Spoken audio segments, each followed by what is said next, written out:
Hi, it's Scott. ROCKFILE back with another podcast review for you. I rewatched Den of Thieves last night to get ready for the sequel. Let's talk about it. I saw Den of Thieves years ago. This came out in January of 2018. We're finally getting a sequel this weekend? Huh. Anyway, I always enjoyed the movie. Christian Gudegask, I don't know how to pronounce his name, is doing the sequel. He wrote and directed the original one based on a story by him. Gerard Butler starred in it, a few other people like O'Shea Jackson Jr. and Curtis 50 Cent Jackson, Pablo Schreiber and things like that, or Schreiber.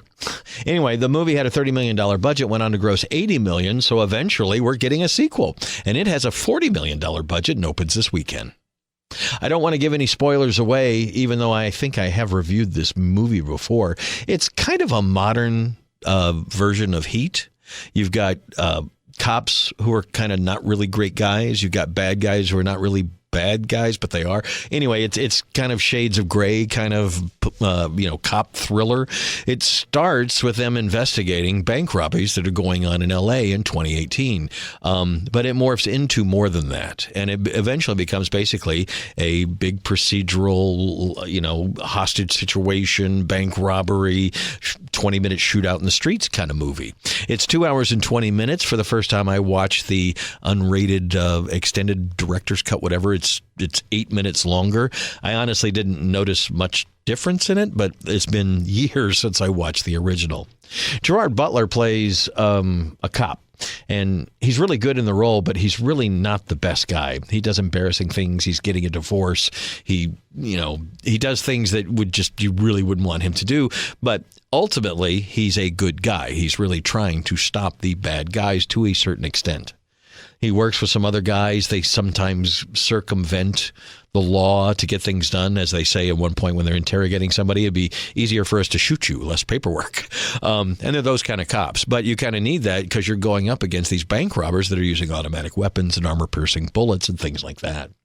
So the movie has this kind of heavy cop dynamic with the bank robbers, and you get to see the lives, the background of these stories, which makes everything more interesting when it gets to the action towards the end.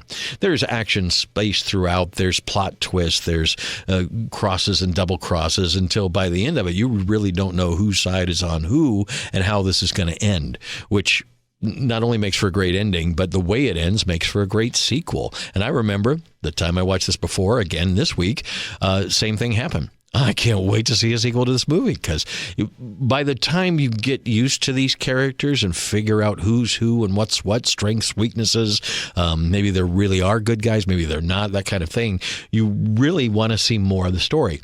Now, several people die at the end of the film, and they're not going to be in the sequel, but pretty much everybody who starred in the first movie is going to be in the sequel, including his current ex-wife. I'm shocked that they brought her back. That's some of the things that critics didn't like about the movie, is the movie will stop down and show you kind of behind the scenes, kind of this cop going to, trying to see his kids and that kind of thing. It kind of takes away from the overall crime thriller of the film, but I think it gives some emotional depth to the characters. And maybe that was some of the things that were added back in. All in all, when the movie was over, I was like, this is an underrated crime thriller that we don't get these kind of things anymore. There's Heat, there's this, there's a few others, but when was the last one you remember that, crime, bank robbers, police procedural, all that stuff mixed up with some good character development and interesting story? It's not a perfect movie, and it's certainly not a classic, but really enjoyed the film, especially because I didn't remember some of the plot twists and some of the finer points of the film. It was definitely a good watch. Looks great, sounds great. It's well directed. So all of that leading to, they got the same people back, including the writer-director, with more money to make a sequel. I'm all in. If you have seen the movie, you kind of know what I'm talking about, that one character gets away. Kind of, we want to know where they went and what's going to happen.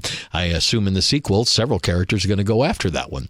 So we'll see what happens. But Den of Thieves, if you haven't seen it, it's a 2018 film with Gerard Butler, made enough money that we got a sequel. It was a $30 million movie at the time. It grossed $80 million. That's successful.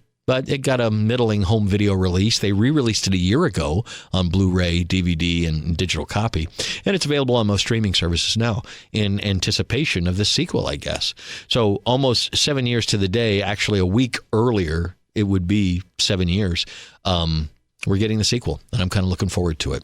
So Den of Thieves, I highly recommend watching it before you see the sequel, and I plan to see it this weekend and give you my review of that as well.